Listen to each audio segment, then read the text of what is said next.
365 with Bree. It's your girl Bree here. If you're new to this channel, hit that like and subscribe button. If you have been here with me, walking with me, talking with me, listening to me blab on and on, thank you and welcome back. Okay, so I'm gonna go ahead and get started. I have a lot of things to talk about. Got my handy dandy, this has nothing on it, my handy dandy note sheet. March 4th, which is Saturday, I did a walk for compassion.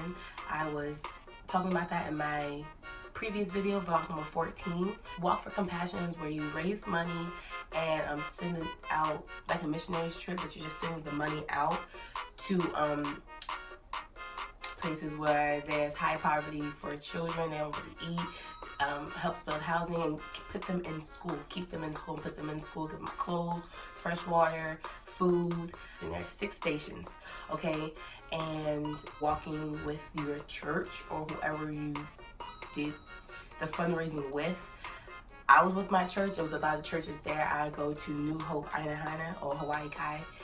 So we definitely raised the most money. I thought it was 28,000 or 3,000. It was one of those numbers. One of those numbers means something. We raised the most money. So let me tell you how the whole day went. Saturday morning, we had to be there at 6. Okay, look, I work on Fridays. I close on Fridays at 11:15. And being there at 6, I was like, look, look. I was not in the mood. But I woke up, I told somebody, I told her name is Justine. So hey Justine, if you're gonna be watching, I told her I was gonna be there and help out, so I have to be a woman of my word. So I went, said a prayer before I went because I was not in the mood. Like I just didn't want to go. I was tired. But I got there, started feeling the vibes from people, started helping out, and it definitely picked up my spirits and made me want to go ahead and do this walk.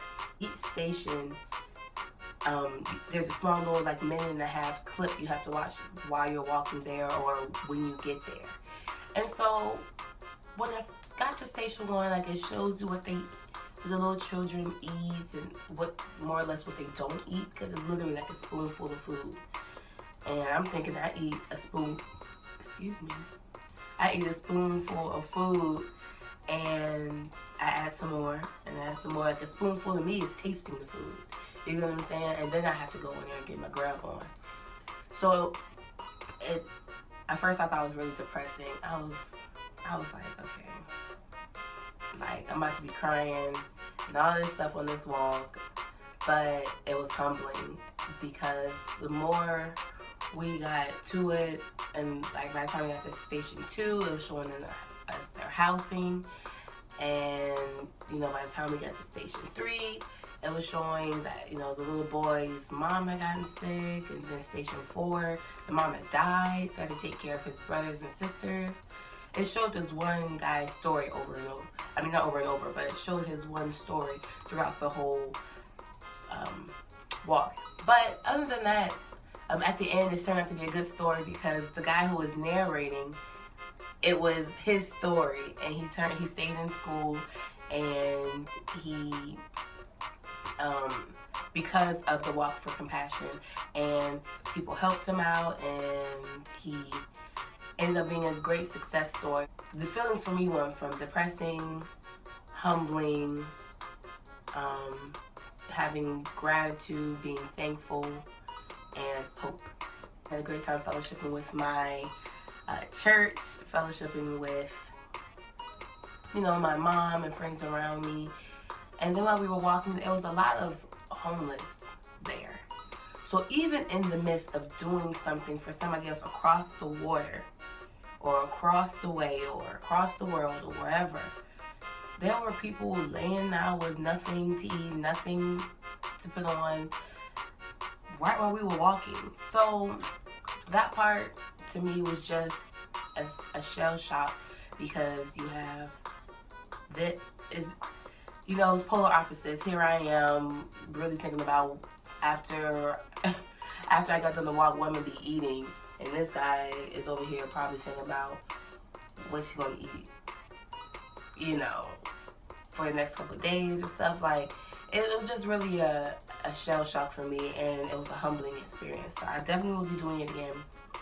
I wouldn't mind it. The Monday, you know, I had my life change class. This week, last week I was kind of towards the end of the week I was in an iffy mood. But this week, right here, has not really been my week. It's been up and down. I've been sick. I've been late for work almost every day. I haven't been really, I'll have a good little moment and then I just feel like I haven't really been giving my all. I've been setting back. So I went to Life Change on Monday and it touched on the Father's love, or the love that the Lord gives you or has for you. And I really wasn't trying to hear it. Me and my father are not talking. We haven't been talking for the past couple months. We have a very strenuous relationship. It was once very combative, but eating there and talking about love and Father's love, I wasn't feeling it. I wasn't ready for it. How you treat your Heavenly Father like you would treat your earthly father, which part of that I understand, part of that I don't, or part of it I do and sometimes I don't. Like, maybe I do because maybe I used to, because I didn't used to talk to God like I talk to him now, and I sure don't talk to my daddy. So, you know, it's still a work in progress I'm working with. So Life Change class was definitely, it was definitely something I didn't, but it wasn't something I was ready to hit on, because talking about my dad is just something I'm not ready for. And there's still something deep in me that I know I have to get over, and I know I have to forgive, and I know I have to come to terms with. I'm just not ready to right now. It's a little too painful to do that.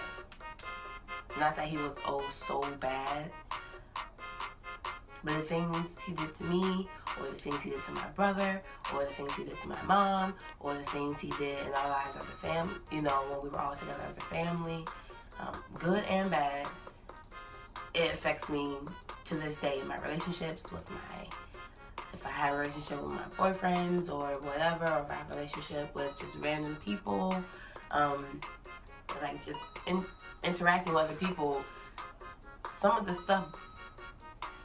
things that has happened when dealing with him does hinder me from that, or why I used to be so aggressive to people, or why I used to be so cutthroat with people. That all is just me, you know.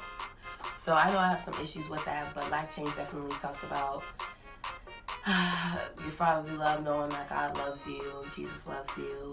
This I know, for the Bible tells you so. Yeah, it was one of those. And I just wasn't feeling it. So this week, this coming Monday, we'll be talking about spiritual disciplines. Hopefully it's something different. I went to go see Get Out last night. I have to say, like, first let me just get all the hype out.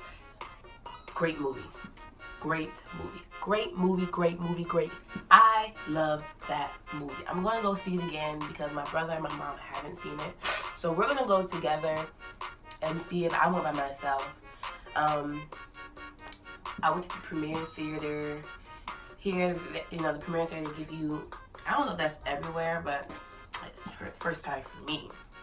I went to premiere theater and they, you know, I had the nice little recliner chairs and serving alcohol, and they were like, it's for 21 and up. I'm just like, oh, I'm 21.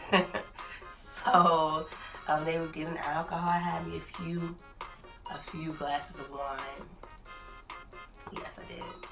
And I watched the movie. There's a couple of movies in my life, black movies, just keeping it real, black movies in my life that's changed my life. Loving basketball. Everybody wanted a Quincy and Monica, okay? I'll play you. For what? Your heart.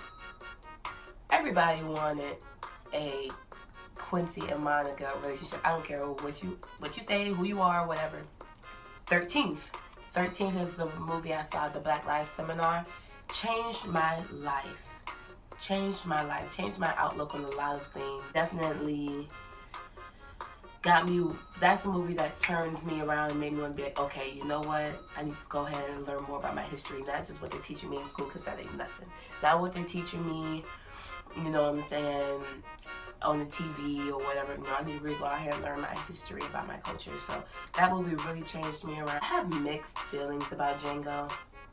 Okay, I like Jamie Foxx, so I like that movie. Everybody's crazy over Leonardo DiCaprio. But that movie, I guess he was a black slave superhero. It was okay because, you know, he really beats the tail. But I got mixed feelings about him. Get out. Okay, look. The director, the guy from Key and Peele, Kill, I'm just going, isn't his name John? Whatever, okay, he did his thing. It's about a young black man who is with a girlfriend, his white girlfriend Rose, and they go to Rose's family's house in the cut, in the woods, to go visit the family and, you know, converse and all that stuff. Which really turns out to be like a auction, you know, like a slave auction, but an auction. And he finds other black people there who aren't the norm. You know what I'm saying? I don't want to say the norm, but who don't know any Ebonics, or they don't even know common, you know what I'm saying, phrases. I'm not going to give you all of it. His best friend is, if your best friend isn't like Rod, his best friend, you need to have better best friends. I know my ride or die, Cuddy, is just like that. I talk about him in all my videos. He's come to pick me up from dark, crazy places before. Cuddy, we here. Just know you better not do that, nothing like that, okay? Because I'm coming after you. I'm going to beat her tail too. Ashley, you already know. We've literally done this, so. Okay, some of the things that kind of threw me off, like, first of all, why are you going to your girlfriend's family's house in the middle of the woods? I don't care how much in love with you. Tell your parents to meet you at a hotel. It's a wrap. Some of the things when, like, I don't want to tell you guys the movie, but some of the scenes, like when they have the party and all the people around squeezing his muscles or saying things about him, or saying things about him, or looking at him and wanting to like fill up on him and things. That's the part to me that kind of stood out a little, because that happens a lot here. A lot of people come up to me and want to touch my hair. Don't touch my hair. Don't touch my hair. A lot of people want to come up to me, touch my hair, touch my skin, you know, try and feel out if I'm soft or not. Look, okay, you don't get to touch this cocoa butter skin over here, okay, baby? Full of shea butter, honey, and rays from the sun, baby. You don't get to touch this over here. Don't touch me, period. No. Don't get to feed the energy up out of me. Touch me and absorb from my energy that you won't. No, I don't think so. People are just ignorant to the facts or don't know what to say out their mouths when they are talking to you or talking to a minority or talking to black people. A lot of people don't know what to say out their mouths. There's a lot of white people here. Like I said, it's a tourist spot, so it's kind of a melting pot. But there's not a lot of black people here. So a lot of people, mostly about my hair and my skin, really, they ask me how long I tan. Is your hair just below your ears? Like, she said something real slick about how short she thought my hair was. Ma'am, my hair is middle of my back.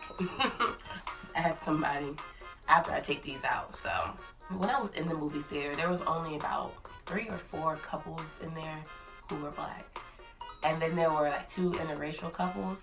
So they were looking around and stuff. I'm the worst person to go to the movies with. I would be yelling and screaming and cussing at the movie theater. At the movie screen, girl, boy. I don't know if anybody felt some type of way. I didn't care. Now that is a superhero movie to me, okay? I want to tell you so much, but I'm not going to spoil it. All in all, it was a great movie. It's very much so eye-opening movie. I'm going to see it again. I know I missed some things, so I will be going live on Facebook and on Instagram to say the things that I missed. How his girlfriend was acting so naive to all the racism he was receiving, all the slurs he was receiving. That happens a lot anywhere I go. Everywhere somebody is going and black or minority, of any other minority, that like racial slurs, and you know, white people tend to turn the other cheek or turn the blind eye. You know, they don't want to notice or see things like that because it's an uncomfortable conversation. It's, look, you know what you said was racist. You know what I'm saying? I know someone who she says a lot of slick things to me. Either one, she thinks I won't slap her, or two, you know, she thinks I won't slap her. She's all like, you know you're black when you heard that, like, her stupid songs, or she's like, you know, she's like, my boyfriend, he doesn't act hood enough for me. First of all, that's not all we're about. You know, she's like, I had an ex and he was smart and he didn't speak any Ebonics and he talks real proper. I was like, okay. She was just like, yeah, you know, I don't really like that, you know. And I said, so what you like? Like, she didn't like him because he was intelligent. Get Out is a great movie. Please look at the movie. Write down in the comment section what you think, what stood out to you the most, what you thought the movie was really trying to say. Everybody knows what it was trying to say. It had a lot of innuendos in there, with socially, economically, racially, you know, even on interracial dating, things like that. I'm all for black power and all for black love. Love is love, but you know, that's a different video for a different day. I see people having reviews or even on my timeline that they didn't like the movie, or they understood what it was saying, but they didn't like it. To each their own. I loved it. It was like a superhero movie for me. Also eye-opening. So leave down in the comments what you thought about it. Please let me know. Keep me updated and keep me posted. I will definitely keep you updated and posted on it. I said I was going to do a full review, but I can't do a full review without spoiling it. And the irony of it, the director, the irony, his wife is white. I don't really care about that, but you know, it was something. You're in the sunken place. Make sure you watch part 3 of the 6-part series, Khalif Browder, tonight. Is definitely worth a watch. That's a very tragic story, and it's not the first time it's happened, and it's not gonna be the last time. And I'm just happy that we live in the era where we are making ourselves heard. Everything is not gonna be fair and peaches and cream, but I believe that we all can make a difference, and it's time for us to take a stand. It is time for us to take a stand. And Khalif Browder, as I learned about him before the Black Lives seminar I went to, but he was definitely a hot topic when I went to the Black Lives Matter seminar, and he was in the movie 13th. I suggest everybody go watch that and Get Out. 13th and Get Out. But that is a definite must watch, and a definitely hard story to come to terms with, especially with how it portrays the world we're in. So we have to take a stand, and we have to know our history. I can't stop saying that. I'd rather be a nameless revolutionist than a commercialized coon. Just keeping it real. Those are the things that I did this weekend. I want to make sure that I thank all my supporters, and thank you all for the love and support that you give me every week. I say this every video. I'm going to continue to say this every video. I do this for you. Yes, I do it for myself, but you all keep me going, and you all are my motivation to keep going when I'm sick, to keep going when I'm down. I just feel like giving up, and this week was definitely one of those weeks. I was just getting off track, but I am back.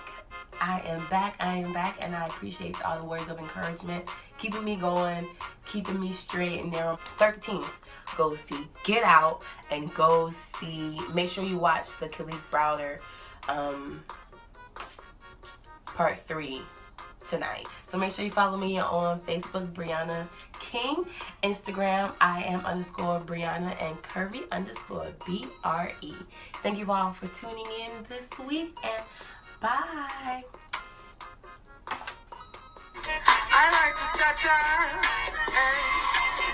I like to cha-cha.